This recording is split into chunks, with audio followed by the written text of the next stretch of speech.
আসসালামু আলাইকুম everyone, welcome back to my channel. এই বিস্কিটগুলো কিন্তু আমি ঘরে থাকা উপকরণ দিয়ে গ্যাসের চুলাতেই তৈরি করেছি।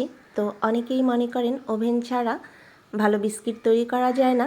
তো খুব ইজিভাবে রেসিপিটা আমি শেয়ার করেছি, আশা করছি আপনাদের ভালো লাগবে। প্রথমেই একটা মিক্সিং বলে নিয়ে নিচ্ছি 1/4 কাপ ঘি।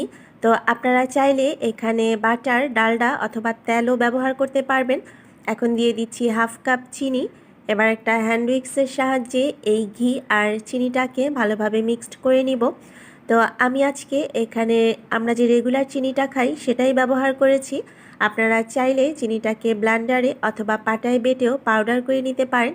এতে দেখা যাবে যে খুব দ্রুত চিনিটা গলে যাবে। তো ঘি আর চিনিটাকে আমি ভালোভাবে মিক্সড করে নিয়েছি। এটা কিন্তু অনেকটাই ফোমি হয়ে গিয়েছে। এখন এর মধ্যে দিয়ে দিচ্ছি 1 চা চামচ ভ্যানিলা এসেন্স। তো ভ্যানিলা এসেন্সটা দেওয়ার পরও আমি ভালোভাবে আবার এটা একটু মিশিয়ে নিব। এখন একটা স্ট্রেনারের মধ্যে নিয়ে নিচ্ছি 1 কাপ ময়দা।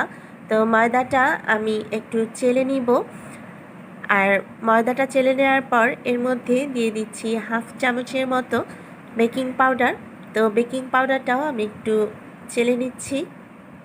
এবার দিয়ে দিচ্ছি কিছুটা ড্রাই কোকোনাট। তো যেহেতু কোকোনাট বিস্কিট তৈরি করব, তাই আমি এখানে ড্রাই কোকোনাট দিয়েছি। এটা আপনারা যে কোনো দোকানেই কিনতে পাবেন। এখন এই সব কিছুকে ভালোভাবে একটু মেখে নিব।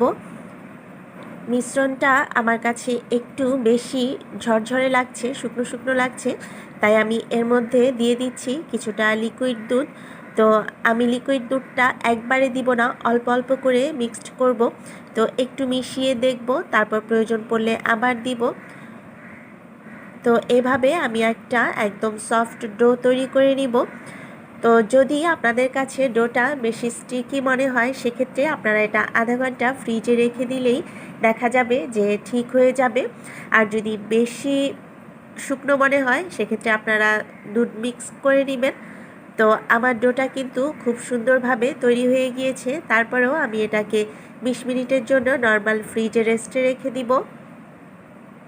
আমি একটা বেকিং ট্রেতে বাটার পেপার লাগিয়ে নিয়েছি।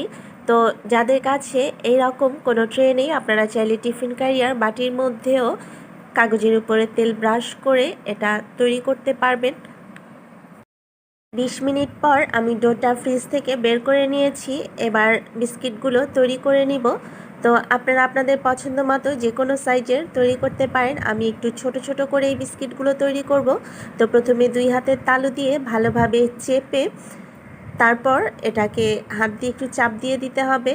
তো আমি এরকম ছোট ছোট করেই তৈরি করেছি, কারণ এগুলো চুলায় দেওয়ার পর কিন্তু ফুলে আরও অনেকটাই বড় হয়ে যাবে এবং ছড়িয়ে যাবে।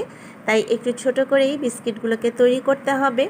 তো এই সেম প্রসেসে আমি সবগুলো বিস্কিট তৈরি করে নিয়েছি। আর এখন আমি নিয়ে নিচ্ছি কিছুটা ড্রাই কোকোনাট। আর এই ড্রাই কোকোনাটের মধ্যে এখন বিস্কুটগুলোকে ভালোভাবে কোট করে নিব। তো প্রত্যেকটা বিস্কিটকেই আমি এর উপর দিয়ে এভাবে 4-5টা কোট করে নিচ্ছি। আর ওইদিকে কিন্তু চুলায় একটা প্যান দিয়ে আমি প্রায় 10 মিনিটের মতো প্যানটাকে প্রিহিট করে নিয়েছি। তো এভাবে বিস্কিটগুলো তৈরি করে আমি সেই বেকিং ট্রের উপর রেখে দিব। প্যানের উপরে দিয়ে দিয়েছি একটা স্ট্যান্ড। এখন খুব সাবধানে এর উপরে আমি বেকিং ট্রেটা দিয়ে দিচ্ছি। তো যেহেতু প্যানটা গরম, তাই অবশ্যই এই কাজটা সাবধানে করতে হবে। এবার একটা ঢাকনা দিয়ে ঢেকে দিচ্ছি এবং ঢাকনার মধ্যে যে একটা ছিদ্র আছে তা আমি একটা কাগজ দিয়ে বন্ধ করে দিয়েছি।